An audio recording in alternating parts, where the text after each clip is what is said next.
Okay, I did not think this through. Is it gonna fall over? No, don't fall over. Don't fall over. Don't fall over. Hello everybody and welcome back to another video. So today is the 30th of April, which means that tomorrow... it's gonna be me! Yes, I did choose to start filming this today instead of tomorrow just so that I could make that reference. And I can't believe it's been a year since I started making content for BookTube. My very first video, reading vlog thing, was filmed over the course of May 2023. And I'm actually going to be carrying on the tradition this year because, if you can't already tell from the title, this month I am going to be reading just books about mythology and ancient history and all of that stuff. And it's my favourite part of the year, I've decided, because it's one of the few times that I can actually put my master's degree in classics to good use. Ha! Okay, I did not think this through. Is it gonna fall over? No, don't fall over. Don't fall over. Don't fall over. Ah! This is what I get for trying to film a video half an hour before I need to leave the house. And therefore I am rushing through it. Okay, this gigantic pile here is a pile of, I think, almost all of my unread Greek mythology / ancient history books that I own, that I haven't read. It is, I believe, smaller than it was last year, which I guess is progress. I mean, it was still pretty big. There's still a lot of books there. As you can probably tell, I am very big on myth retellings. In fact, I wrote my master's dissertation about contemporary retellings of the myth of Hades and Persephone.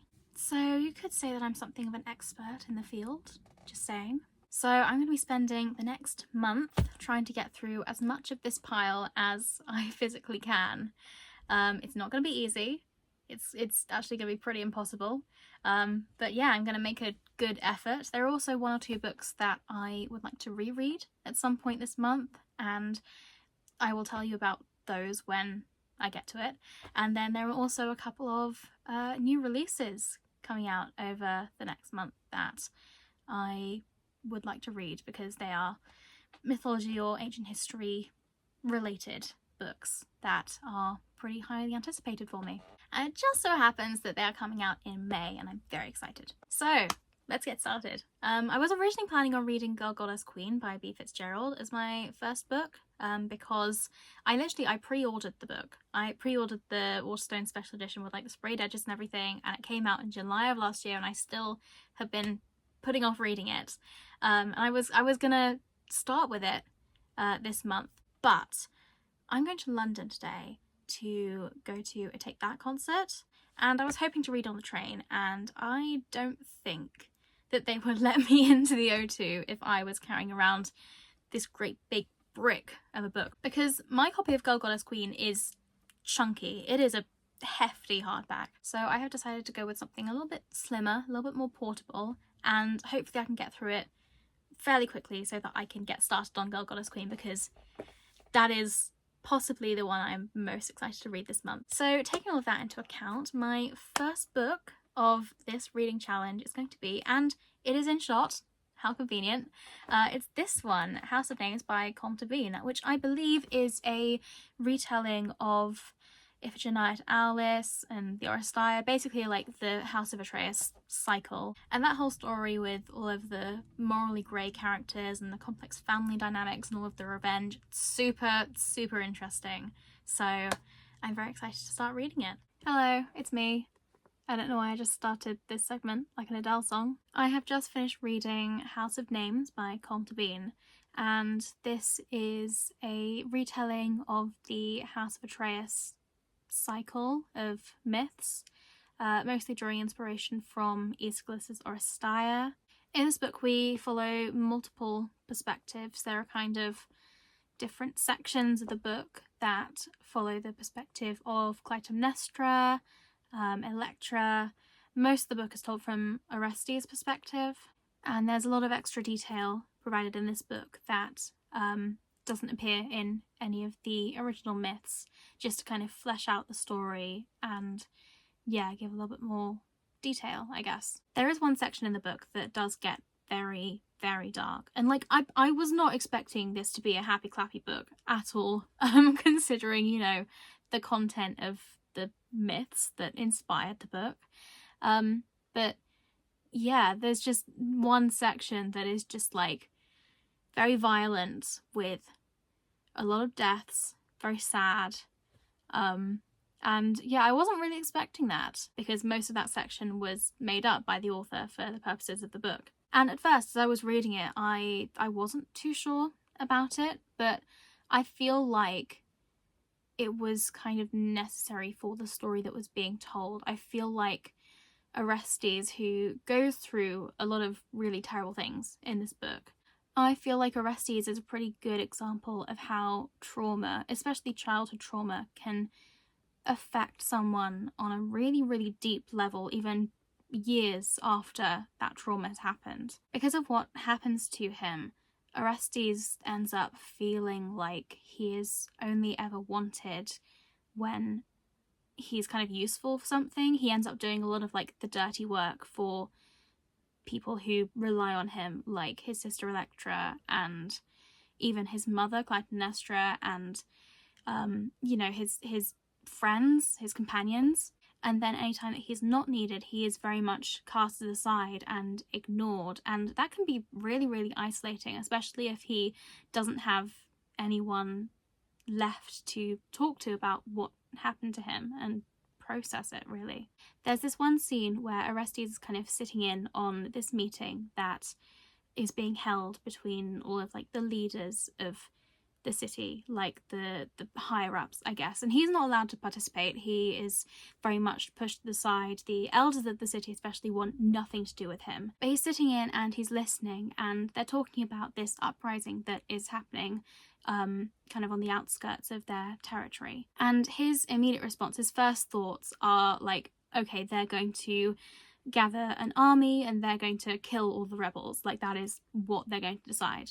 But in the end, the leaders of the city, which include Electra, Orestes' sister, they end up deciding not to kill the rebels, but to kind of rehabilitate them and give them land and enough like food and materials for farming and stuff in order to like keep them happy, so they don't, you know, start another uprising in the future.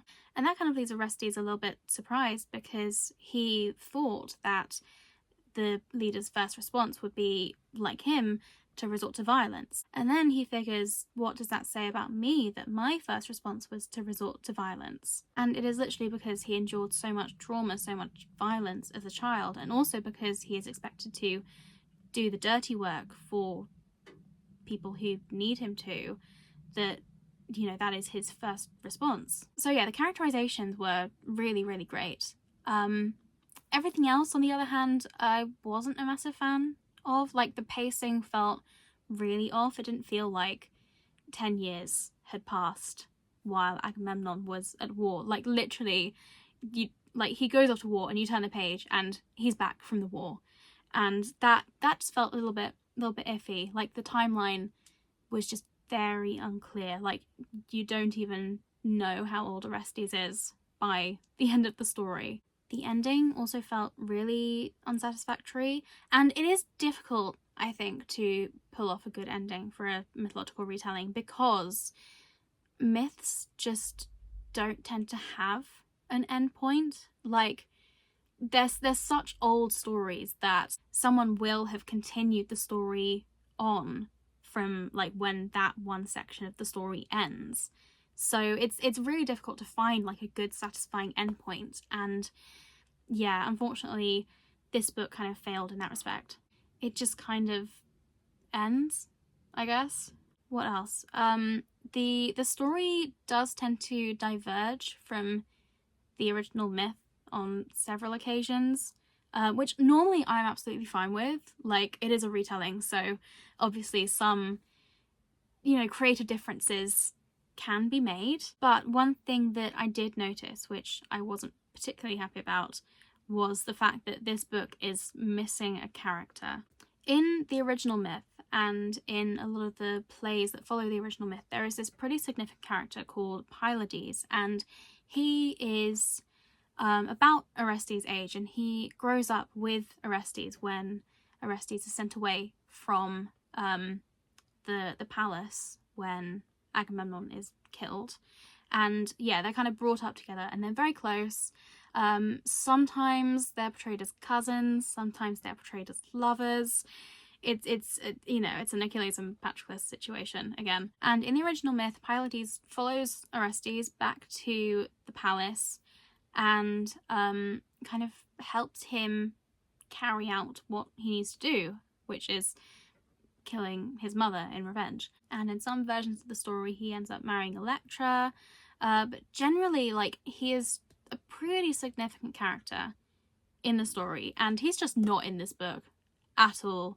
And I missed him. Like, he's not particularly necessary for the story to happen, and in this book he's kind of replaced by a different character who follows kind of the same role that he does, but it's still not the same. Like, I missed Pylades. There was an ancient grammarian called Aristophanes, not the playwright, but another guy, who wrote this kind of commentary on, I think it was the Orestes by Euripides, which is a different play, different to the Oresteia. And in his kind of introduction to the play, he writes this note that's like, all of the characters are bad except for Pylades. Like, all of the characters are terrible people except for Pylades, which, I mean, that is factually inaccurate, because in that play, Pylades is literally the person who convinces Orestes to kidnap and potentially kill another character. So that's a little bit iffy.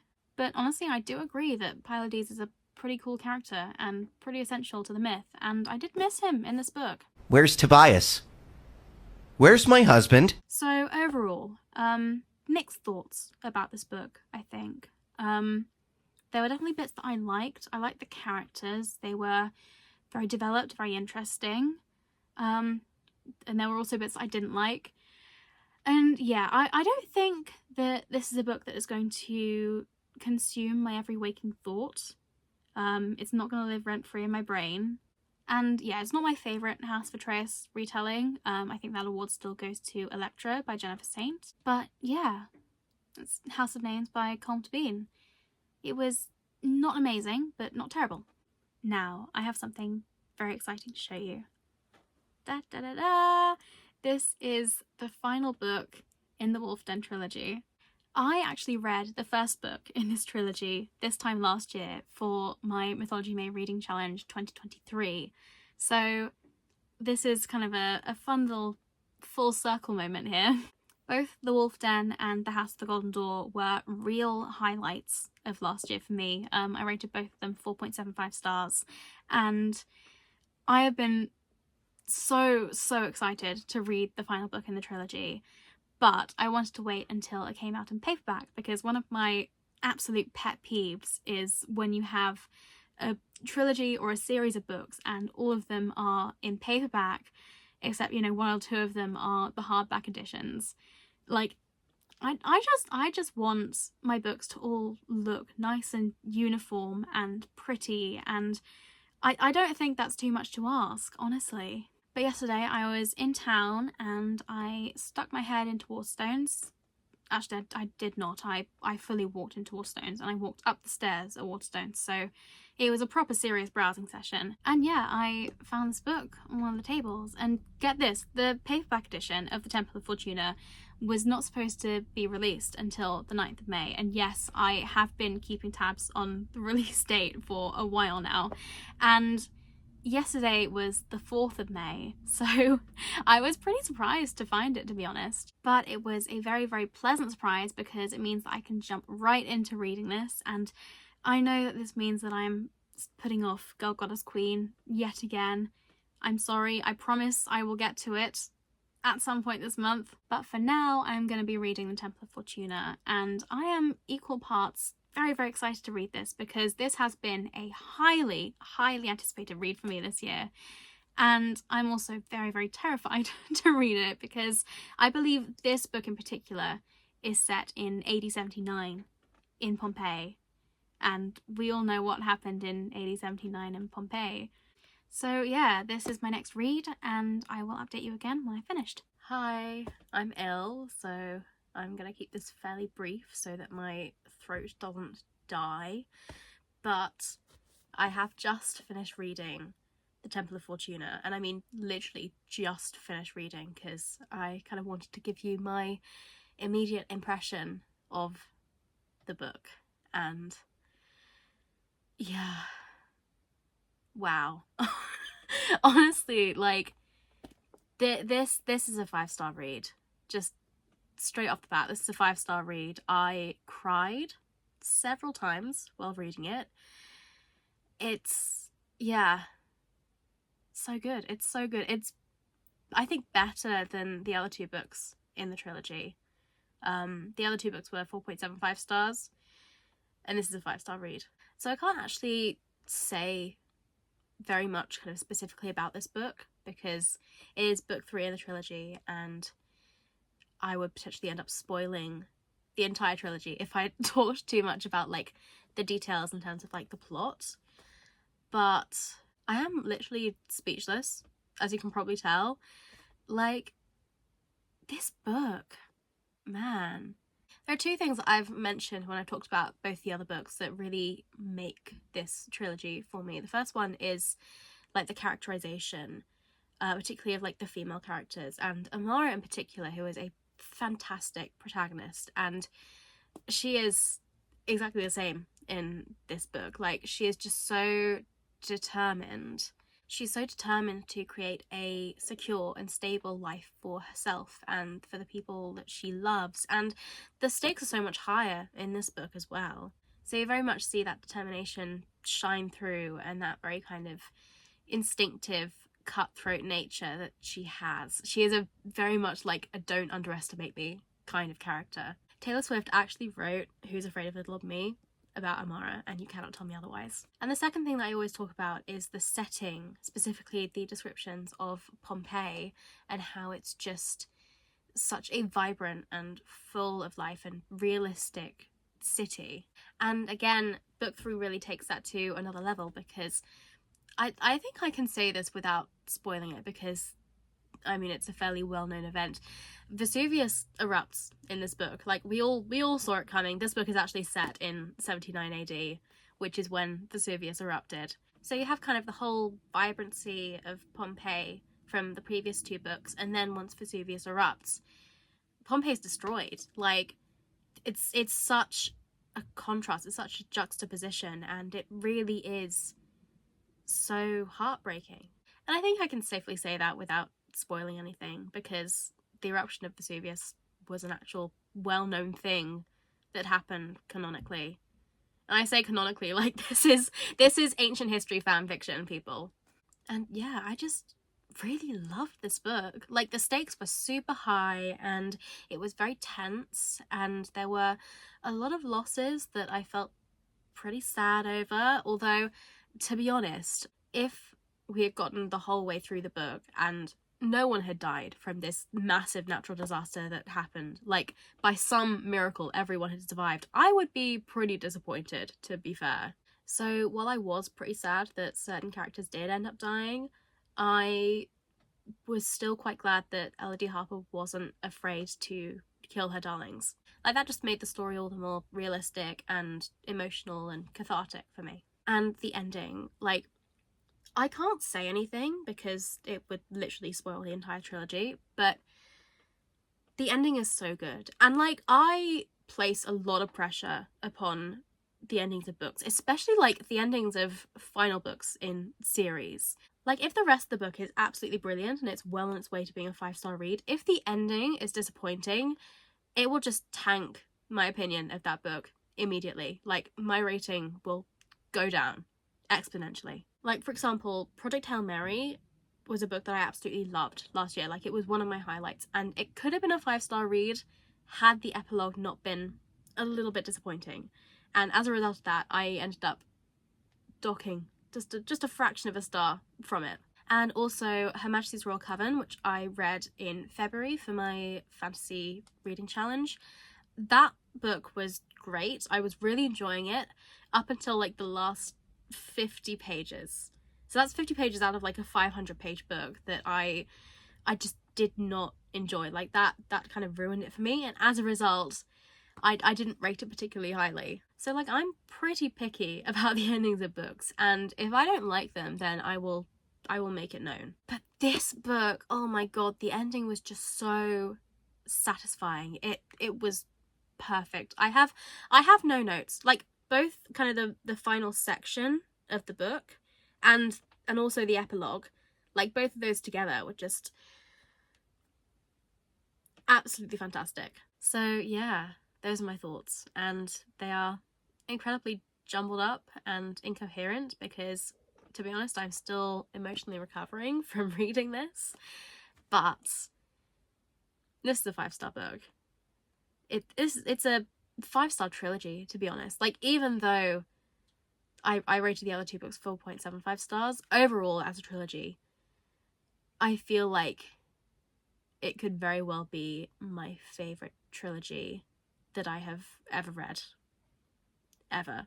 It's so good, and these characters are just going to be living rent-free in my head for the rest of time. So, now that I have read The Temple of Fortuna, I think it's finally time to read Girl Goddess Queen. This book has been sitting on my bookshelf for nearly a year now, about 10 months. Like literally since the book came out. I pre-ordered this, and to be honest, I think I've been putting it off because I have such high expectations of it. I just don't want to be disappointed. I don't think I will be disappointed because I've heard such good things about it, and yeah, I think now is the time to finally give it a go. So fingers crossed that I will end up enjoying it, and yeah, I will let you know my thoughts when I've finished.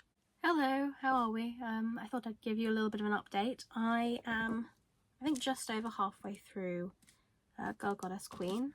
I'm really loving it so far. It's kind of giving enemies to friends to lovers, mutual pining, marriage of convenience, fake dating, lots of fun tropes. Basically everything you could possibly want in a slow burn fanfiction, and yeah, I'm living for it. But I feel like I need a little bit of a breather, because I want to be able to like really kind of savor this book and yeah, maybe not read it kind of completely in one go. So I'm trying to spread it out a little bit, and today is kind of the only day that I can do this particular thing that I want to do, because I don't have any plans today, and I might extend it over to tomorrow as well, but I am quite busy tomorrow, so we'll see what happens. But basically I want to read a few shorter books, and these are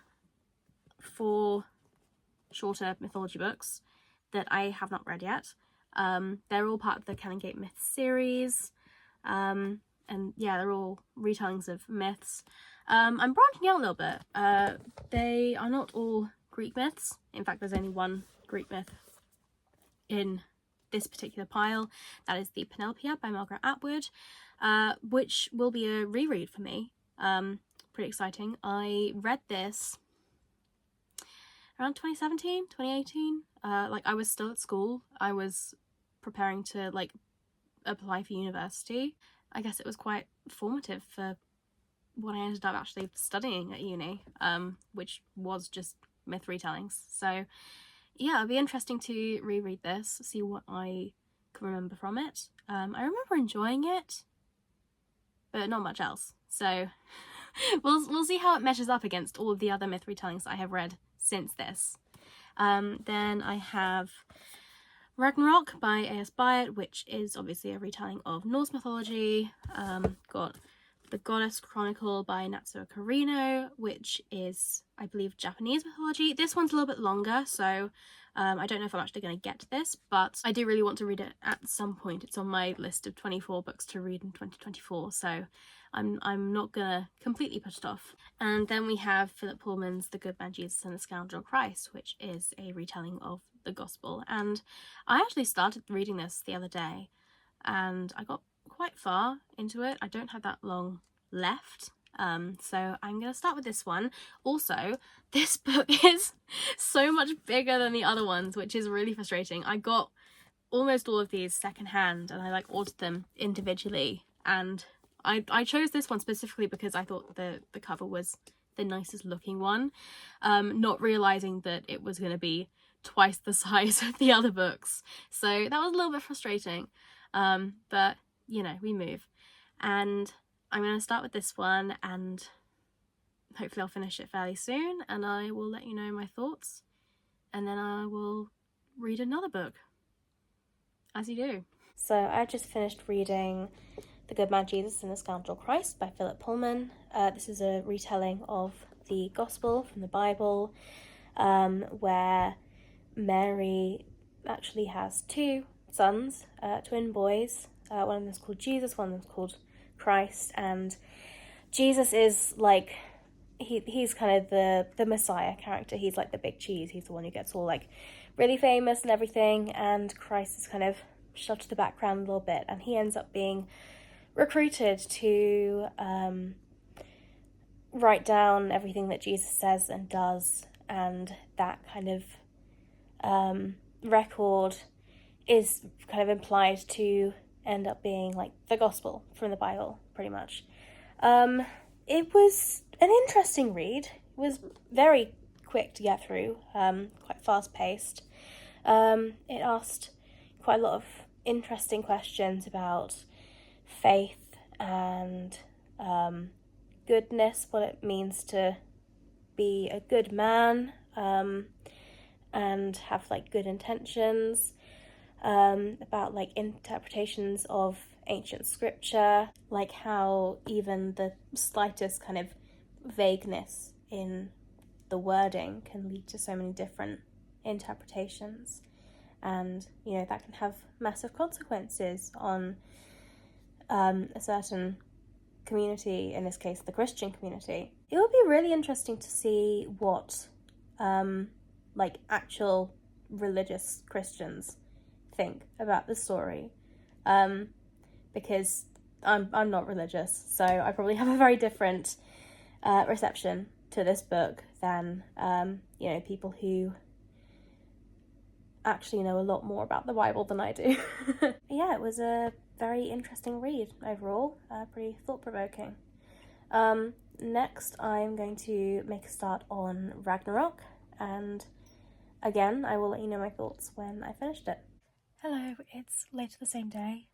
Well, it's now the night because I'm pretty sure it's 11 p.m. now, but I have just finished reading Ragnarok, The End of the Gods by A.S. Byatt. This is a Norse mythology retelling, although I feel like retelling would be kind of a slightly inaccurate statement. It's more just a telling of Norse mythology. It is kind of, half of it is about this girl who is growing up during World War II, and she comes across this book of Norse myths, and she starts reading them, and then the rest of the story is those same Norse myths. It's not just about Ragnarok. In fact, the actual event of Ragnarok takes up very little space in this book, maybe like 10-20 pages, but yeah, it talks about like the creation of the Norse gods and a few of the other stories, about like Loki's children mainly, and you see all of these myths interpreted through the eyes of this young child, so you get this kind of sense of childlike innocence that permeates throughout the book. Overall, I found this book a little bit boring, to be honest. It was very slow paced, took a while to get going. I'm not a massive fan of historical fiction set during World War II. It's kind of my least favourite period to read about. And yeah, the author's note at the end was pretty interesting. In fact, I think that was my favourite bit of the entire book. I don't know, it didn't take that long to read. It took me, I mean, literally less than a day, so not much time wasted. But yeah, it was fine, I guess. Not amazing, but not terrible either. So I will make a start on the Penelopeiad tonight, just, until I go to sleep, and then I will continue with it tomorrow, and hopefully I will have finished it by the end of tomorrow, and I will let you know my thoughts. Hello, how are we? It is the 14th of May, which is wild, to be honest. It feels like this month has gone by really quickly. Like, compared to the rest of the year, like up until now, I feel like the first 4 months of the year have gone by at a snail's pace. And then suddenly I blinked and like we are nearly halfway through May. Yeah, wild stuff. Anyway, today I finished reading The Penelopeiad by Margaret Atwood. This is a retelling of the Odyssey of Homer, told from the perspective of Penelope, who is Odysseus' wife, who is waiting for him back home in Ithaca. And you also get this kind of Greek chorus made up of the 12 maids, who are kind of Penelope's closest maids. They interact a lot with the suitors who come and stay in the palace, and they end up being the 12 maids that Odysseus kills after he's kind of gotten rid of all the suitors and assumed his place as king of Ithaca. He goes and hangs the 12 maids who were kind of closest to the suitors, and they act as like this Greek chorus who provide kind of interludes in this book that kind of border on like absurdist. They're quite fun, they're quite unique. I like this book didn't take itself too seriously. There are some really fun and interesting parts to this book, definitely. Another thing that I really enjoyed about this book was the narrative voice. Like, Penelope is a very strong, bold protagonist, and her character comes across really well through the way that she talks about the events happening in this book. And like, there is a lot of waiting that happens to her. Like, her entire story arc throughout the Odyssey is literally just waiting for Odysseus to come home. So there's not a massive amount of action that she sees. So it's nice that she has that strong narrative voice to keep the book interesting, even though there isn't a massive amount of action.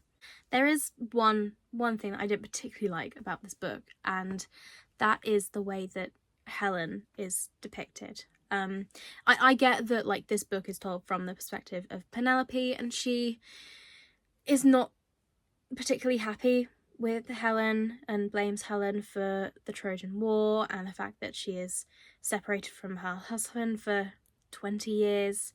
And like, I get that, but at the same time, Helen is just depicted as this kind of promiscuous, mean girl who is quite shallow and places a lot of emphasis on looks and ability to attract men. And yeah, that's her entire character in this book. And yeah, I feel like that's just a very overdone depiction of Helen. It's quite boring. It doesn't really add anything new to the story. I much prefer retellings that are, they treat Helen in a more sympathetic way, rather than just kind of villainizing her, which is what the original myths do anyway. So, and I actually do remember feeling exactly the same way the first time that I read the book.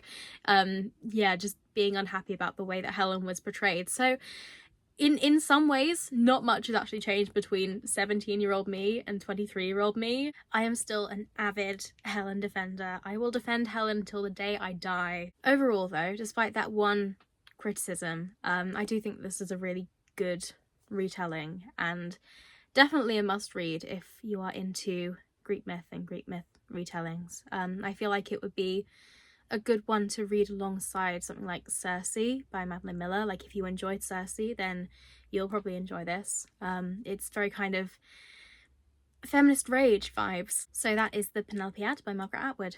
I am now going to return to Girl, Goddess, Queen. As I said, I'm about halfway through it. It's getting super, super interesting, and yeah, it was nice to have a little bit of a breather from it so that I can return to it nice and refreshed. I don't often take breaks from books to read other books. I tend to prefer reading them all in one go, so that I don't forget any kind of details or anything. But I don't think that has happened with this book. I feel like I've retained all of the information I need to, and yeah, it was nice to have a bit of a breather, and also to like branch out in terms of like mythology to mythology I'm more unfamiliar with, like the Norse mythology, like the Bible stuff. Yeah, reading stuff that isn't just Greek mythology. But now that I've done that, I'm itching to get back to some more Greek mythology, and I will give you an update when I have finished Girl Goddess Queen. I finished it. Okay, let me give you a little bit of background information about this. So I said before that I have a master's degree in classics, and I will keep saying that until the day I die because I worked really hard for that degree, and I'm really proud of myself for doing it. And, you know, I'm allowed to boast about my accomplishments. I'm just a girl. So when I was doing my master's degree, I specialised in classical reception studies, specifically contemporary receptions of the classical world and classical mythology and ancient literature, all of that stuff. And my master's dissertation was 15,000 words on contemporary receptions of the myth of Hades and Persephone. I wrote about Hadestown, I wrote about neon gods, I wrote about Lore Olympus. But that means that I'm pretty picky when it comes to Hades and Persephone retellings. I do tend to pick them apart and critique them based on how good of an interpretation I think it is of the original myth, how well the kind of main three characters of the myth, Hades, Persephone and Demeter as well, have been portrayed in the story. Let me tell you, this book was everything that I dreamed it could be. Like, they say don't judge a book by its cover, but I definitely do that, and I did with this book. Like, this book has a stunning front cover. Like, I love the design, I love the sprayed edges, I love that there is a map behind this dust jacket, because this is a special edition. And yeah, everything about this book was screaming, this is going to be a brilliant read.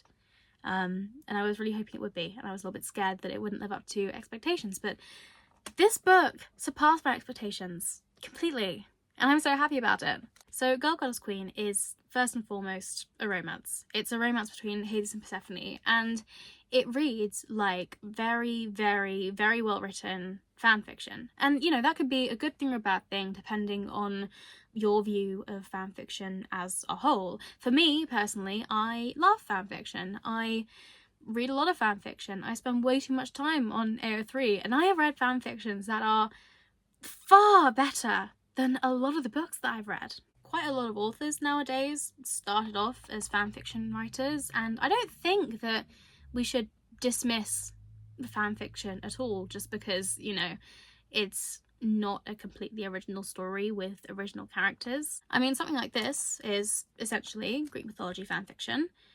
You could say the Virgil's Aeneid is also essentially Greek mythology fan fiction. This and Virgil's Aeneid are one and the same, is all I'm saying. So yeah, this is a fantastic romance. The chemistry between Hades and Persephone is unreal. It's like giggling, kicking your feet levels of romance.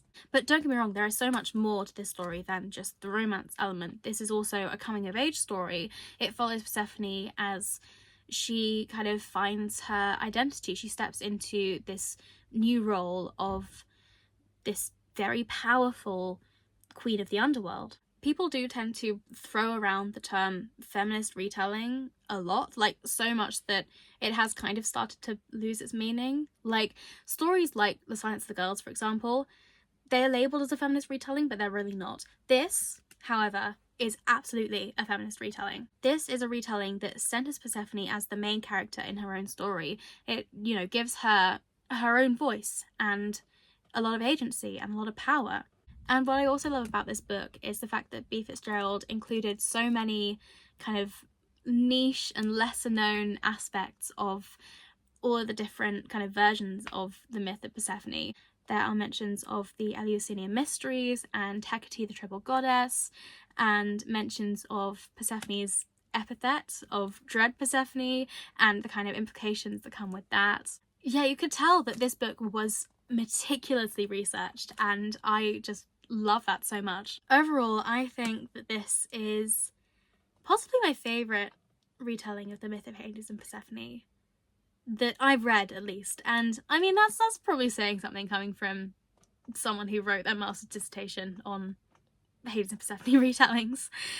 So yeah, I love this so much, and you should definitely read it if you haven't already. And this has just made me so incredibly excited for B. Fitzgerald's next book that's coming out in July. It's called The Encrownzel. It's a retelling of the Trojan War about Helen and Cassandra, who are two of my absolute favourite characters from mythology. Like, Helen, I've said before in this video, I'm pretty sure, but I'm a staunch Helen defender, and I feel like she is often given a lot of hate in retellings. So I'm very excited to read a retelling from her perspective that kind of makes her a little bit more of a hero in the story. And also Cassandra I absolutely love, and she's another character who I think sometimes gets a little bit misrepresented. So I'm very excited for that, and also it's sapphic, which is even better. But yeah, I can't wait to read that. I love this. Yeah. So next up I'm going to read something quite different, I think. This is An Orchestra of Minorities by Chigozio Obioma. This, I believe, is a retelling of the Odyssey that also takes some inspiration from Igbo tradition, which I think is definitely unlike anything that I've read before, which will be really exciting for me, just to learn something new, I guess. This is quite a long book. It's over 500 pages, which is, for me at least, pretty long. Also the text is quite small, quite packed in. I don't know if you can even read that. So it will take me quite a while to get through this, and I will probably also have one or two other books on the go alongside this, but this is going to be an exciting challenge for me, and I will let you know how I get on with it. Hello, how are we doing? A few updates, bits and pieces, quite exciting ones, I suppose. We'll get to that. I am still working on this book. I am just over halfway through An Orchestra of Minorities. Yeah, this is, I think, one of those books that takes a lot of brain power to get through, but it is very rewarding. It reads like a classic, even though it was published fairly recently. Yeah, you can tell that it's like really, really well written, but it is just quite dense and full on and heavy. Like so many terrible things happen to the main character of this book that it is quite emotionally exhausting to read, I suppose. I guess this may be what reading Little Life is like.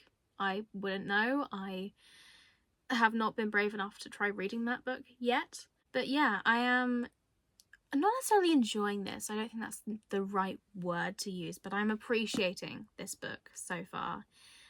But because it requires so much brain power, I've decided to take a little bit of a break from it, just for now, so that I don't kind of get sent into a bit of a reading slump. I can feel the burnout kind of clawing at the edges of my brain, which I do not need right now, because next week I'm about to star in a musical, and it's going to be very busy and very physically, mentally, emotionally taxing. I have, however, finished reading the ebook that I have been reading since like the start of the month, just kind of on and off, a chapter here and there, whenever I get a spare moment and I don't have a physical book on me. And yeah, I finished that this evening, and that is Psyche and Eros by Luna McNamara. Is it Psyche and Eros or Eros and Psyche? I can never remember which one. I think it's Psyche and Eros. I'm gonna say Psyche is first because feminism. But yes, it is a retelling of the myth of Eros and Psyche, as you can probably tell. And yeah, it was a really interesting read, definitely. I wouldn't say I'm quite as familiar with the myth as I am with, say, the Trojan cycle. I think the only other retelling I've read is Electric Idol from the Dark Olympus series, which actually is my favourite of the 3 Dark Olympus books that I have read so far. I'm hoping to maybe get to another one by the end of this month, fingers crossed. But yeah, I do actually really love the myth of Psyche and Eros. It's like one of the very few myths where you have like a woman as the hero, as like the active character who goes on the quest and does all the tasks and stuff. Like you don't get a lot of those. And B, it actually has a happy ending. Like in most cases where you have like these active female characters, most of the time they're kind of warrior characters. You have like Hippolyta, Penthesilea. In the Aeneid you have, what's her name? Oh my god, what's her name? Camilla. You have Camilla, who's kind of the Latin equivalent of Penthesilea in the Iliad, and they're all kind of warrior characters, and it's kind of tradition that they end up dying quite soon after they get introduced and they enter the fighting. But that doesn't happen in this story. Psyche gets her apotheosis. She gets to live as a goddess, which is, I guess, even better than surviving the story as a mortal. So it is actually a pretty positive story overall, even though, you know, there are bad things that happen throughout the story, as you have with, you know, many other myths. And the story did reflect that. It was a very kind of sweet romance, both Psyche and Eros. It's a dual point of view story, so you get insight into both their characters, which is really nice, and their characters are very well written and developed, and they each have their kind of individual wants and flaws, so they are well developed as individuals, and then when they come together they do have a lot of chemistry and a lot of love for each other, which is really lovely. And one thing that I also absolutely loved about the story was the fact that it is kind of situated in the context of the rest of Greek mythology. Like, as a story, the story of Psyche and Eros kind of exists for us from a story from the Roman period, a story called the Metamorphosis, which is not Ovid's Metamorphosis. It's by Lucius Apuleius. It's also known as Golden Ass. Ass as in donkey, not as in.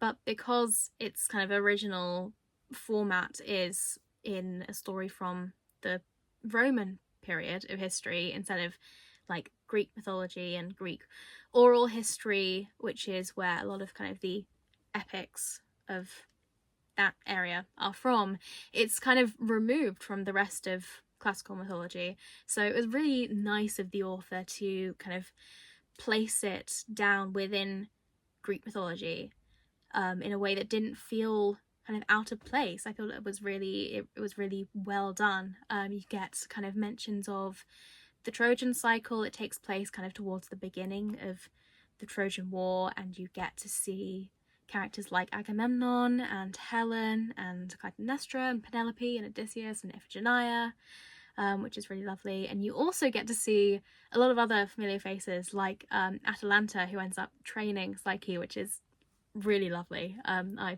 love Atalanta so much. And also Medusa as well makes an appearance, and Hecate as well. You get Persephone and Demeter also. Yeah, a ton of really familiar faces from Greek mythology, and as a mythology nerd myself, if you couldn't already tell, it was really cool to kind of identify all the little cameos and be like, oh, I know the context of this, I know the context of that. But at the same time, I don't think that should put you off reading this book if you are newer to mythology and you don't necessarily know all of kind of the background lore and stuff to all of these different characters who make an appearance, because it's all kind of explained fairly well within the book. Like, you get Atalanta's backstory, for example, and you get all of the context with like the Trojan War happening. You get Persephone's backstory as well, with her kind of being abducted into Hades and taking over the realm. So yeah, it was a very enjoyable read. If I had to kind of liken it to something else that I've read, I would say it's kind of similar vibes to Emily House's Golden Apple trilogy, in the sense that it doesn't stay completely true to the original story. Like, there are definitely changes that are made, but I think that the changes really work for kind of the purposes of telling a story for like modern audiences, I guess.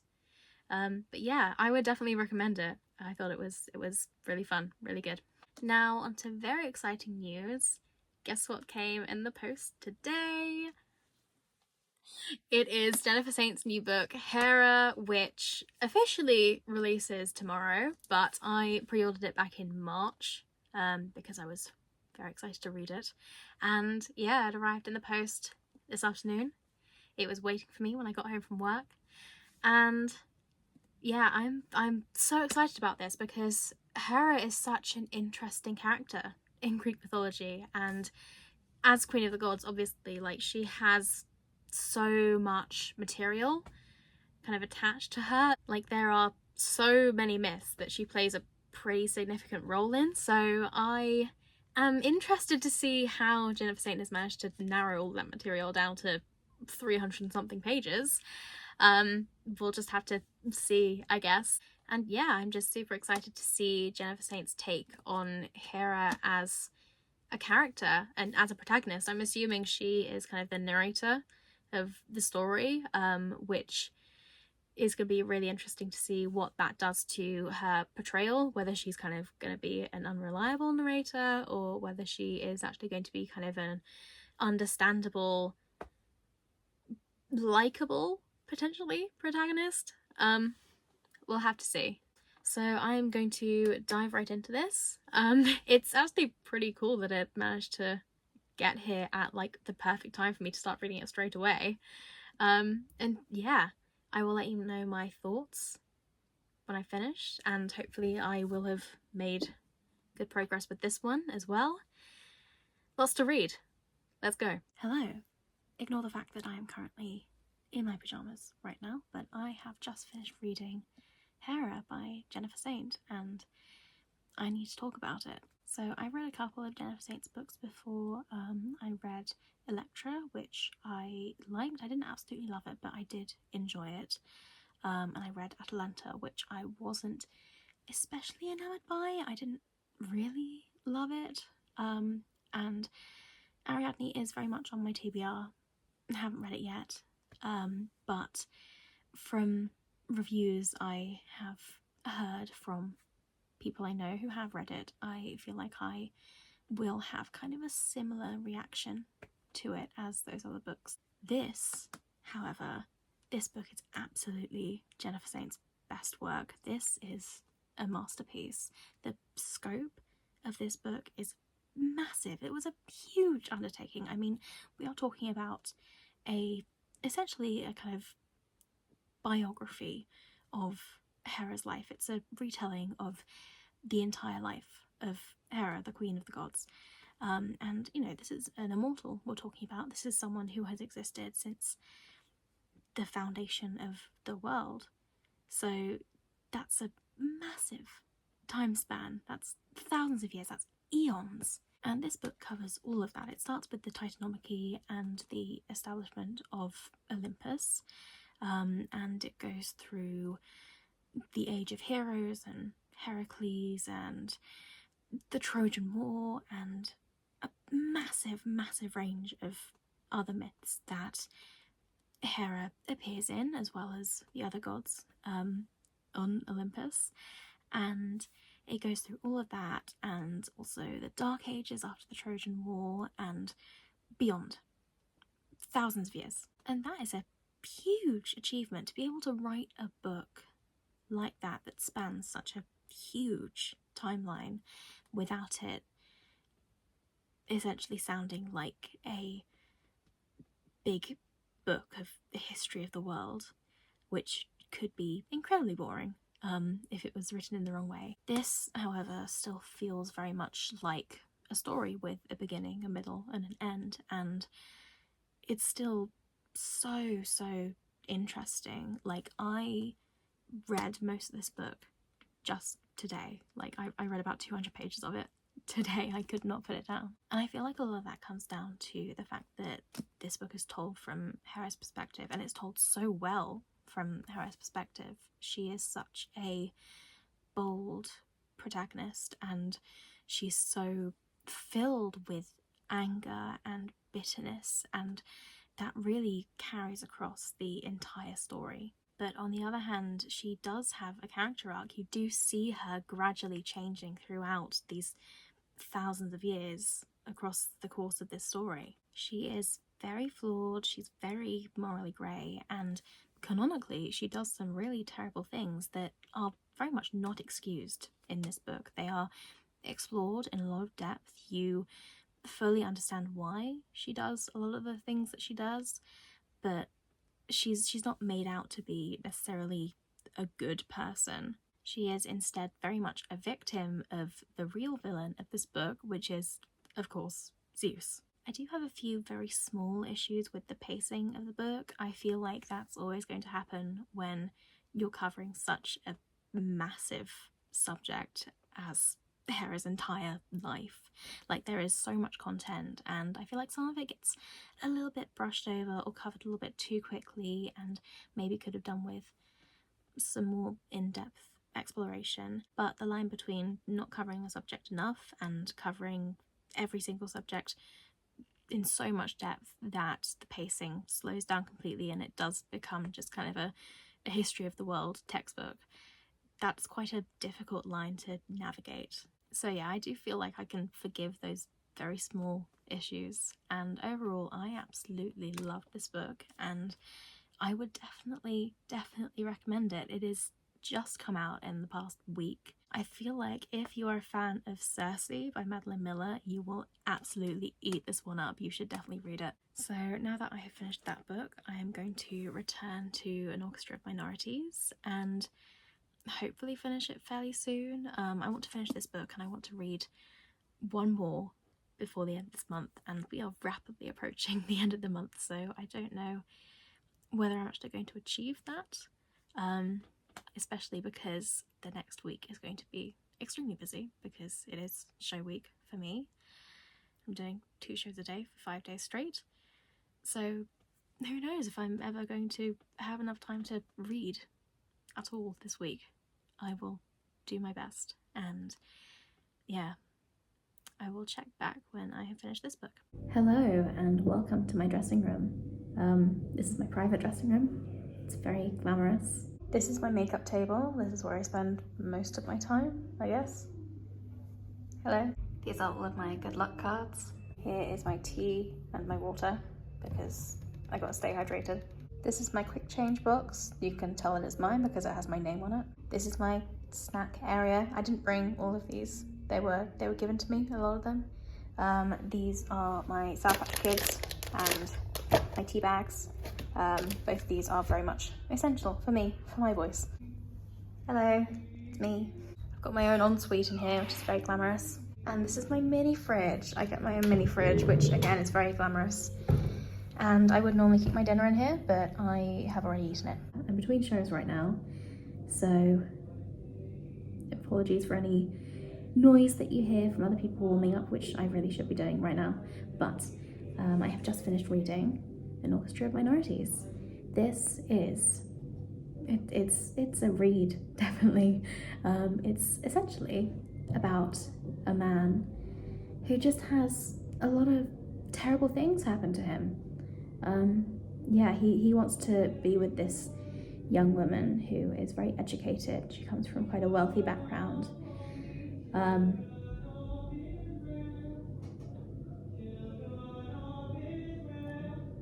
He, however, comes from quite a poor background and he is uneducated, and her parents don't approve the match, so he goes abroad to get an education. This is a call for children to stage. You're very welcome to come onto stage and practice your entrances and exits. This is a call for children to stage. Thank you. The joys of recording in a theatre space. So he goes abroad, he travels from Nigeria to Cyprus to get an education, but he finds out he's been scammed, and then he gets arrested, goes to jail for a crime he didn't commit, and then he has a really difficult time actually coming back to this young woman that he promised he'd come back to, and she's forced to wait for him. I wouldn't necessarily say that this is a retelling of the Odyssey. It's very much more a story that is loosely inspired by the Odyssey. There are references to the Odyssey in this book, but it's only similar in the sense that it's a story about a man who goes abroad and has a really difficult time coming back home. And in terms of how I found the book as an experience, it reads very much like a classic. The prose itself is quite dense and fairly lyrical. There are a lot of kind of extended similes and metaphors, which is, I think, what you would find in kind of epic poetry. It did remind me very much of like the Aeneid for some reason. But the narration itself is really interesting because it is told from the perspective, like the narrator is the main character's what they call a chi in like Igbo cosmology. It's like this kind of guardian spirit that watches over a person but cannot kind of directly influence their actions. They're very much a passive observer, and that was a very interesting perspective to hear from. I think for me, what made this book so difficult to get through was the fact that the prose was so dense and the plot moved extremely slowly. It's so kind of full of a lot of these extended metaphors that I found myself on several occasions just being like, get to the plot, please, what is going on? And then suddenly, as soon as you kind of get used to this slow moving plot, the plot skips forward 4 years, and that time skip is extremely sudden. Like, you start a chapter and you get this really long extended metaphor that kind of begins every single chapter, and then suddenly the book's like, oh yeah, he spent 4 years in prison and now he's being released. I'm sorry, what? So I think in that respect the pacing was a little bit all over the place. Overall, however, I am very glad that I read this book. I haven't really read anything particularly like it, at least not for a pretty long time, so it was quite refreshing to have a completely different book to read. And yes, I would recommend this book, just as long as you are aware that it will take a lot of brain power to get through. So that is An Orchestra of Minorities by Chigozie Obioma. And now onto something completely different. I'm going to start reading Radiant Sin by Katie Robert, which is the 4th book in the Dark Olympus series. I think I read book 2 this time last year, Electric Idol, and I enjoyed that one. That is my favourite in the series so far. And yeah, this is book 4. I'm actually quite interested to see how much I can remember from the series, because as far as I can recall, quite a lot has happened. This is probably going to be the last book that I read this month because it is the 29th of May. Yeah, I will update you when I finished. Hello, we are in June now. We've gone right past the end of the month because I was in the middle of the show and then I was recovering from said show. And yesterday I literally spent all day either in bed or on the sofa. But I did get quite a bit of reading done and I managed to finish Radiant Sin by Katie Robert. This is a retelling, although I wouldn't necessarily call this series retellings anymore. It's more kind of stories inspired by mythology. Like, all of the characters have like mythological names, and they vaguely resemble some of the characteristics of their mythological counterparts, but it's a dystopian series essentially with dark romance. And yeah, I feel like it is quite far removed from the original myths at this point, at least. This is book 4 of the series, and we're getting kind of this overarching plot line now. And yeah, it does feel a little bit more like a dystopian series. Like, if you changed all of the characters' names, I don't think you would be able to tell that it's a kind of a mythology retelling. And you know, I don't really mind that this series has kind of taken on a life of its own now. I think it's quite cool that it does have this overarching plot line, and there's a lot of kind of political intrigue. This book really does get into the politics of the city, and I think there is more of a focus on the actual plot line in this book, rather than like the romance. I like the romance is still there and it's still very prominent, and there are spicy scenes in this book, but I feel like there is less spice than in the previous books, at least as far as I can remember from the previous books. And the main conflict of this book is definitely more to do with the plot line, the actual story, rather than the romance. There's this kind of glamorous week-long party that a load of kind of big names have been invited to, and it's potentially turning a little bit deadly, a little bit dangerous.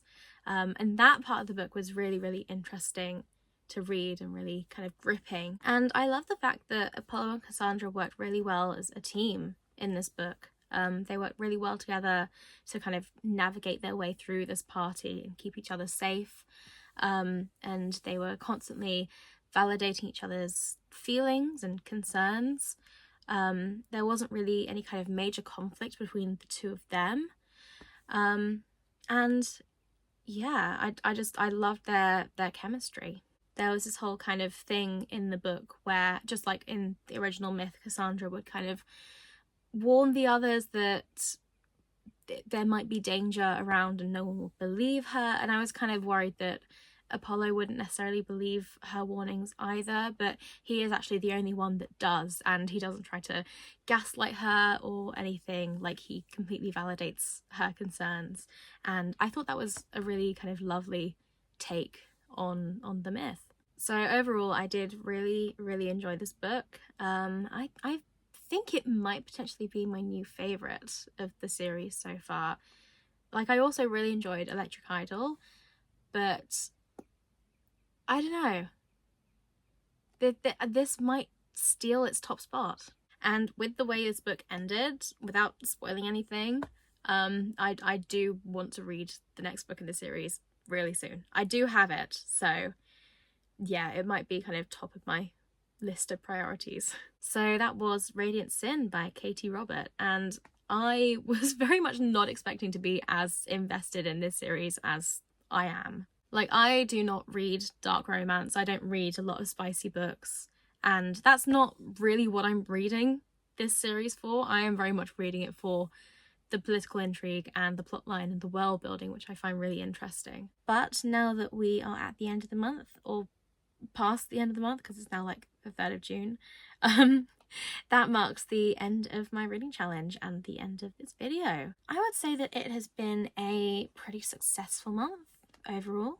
If you just look at this hefty stack here, these are all the books that I have read this month, apart from Psyche and Eros, which I read as an ebook. That is quite a lot of books, and I would say more than I expected to read, especially because I've been so busy this month.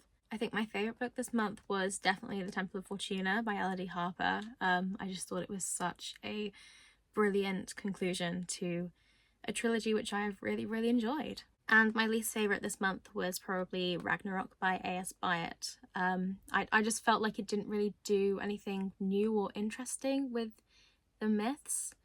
Yeah, it was just a little bit mid. It wasn't bad at all. It was pretty well written. But yeah, it was just a little bit boring. But overall, I read a lot of really brilliant books, potentially some new favorites, and I really enjoyed this month as a whole. I feel like this whole event, Mythology May, is going to become a little bit of a mainstay on this channel for as long as I keep making videos. Thank you so much for watching, especially if you have gotten to the end of this video. I have no idea how long this video is going to turn out to be. As you can probably tell, I do have a tendency to yap, so it's probably going to be quite a long one. If you like this video, please give it a like, please, and subscribe to my channel if you want to see more content like this in the future. You can also follow me on TikTok and Instagram and Storygraph for more content. My username on all of those platforms is @WithLivJones, and I do post on Instagram and TikTok more regularly than I post on YouTube. And if you follow me on Storygraph, you will be able to see all of my kind of in-depth reviews for every single book that I have read pretty much as soon as I've finished reading them, so you won't have to wait months for me to post a new video talking about the books that I've read. Thank you so much again for watching, and I will see you in the next video. Bye!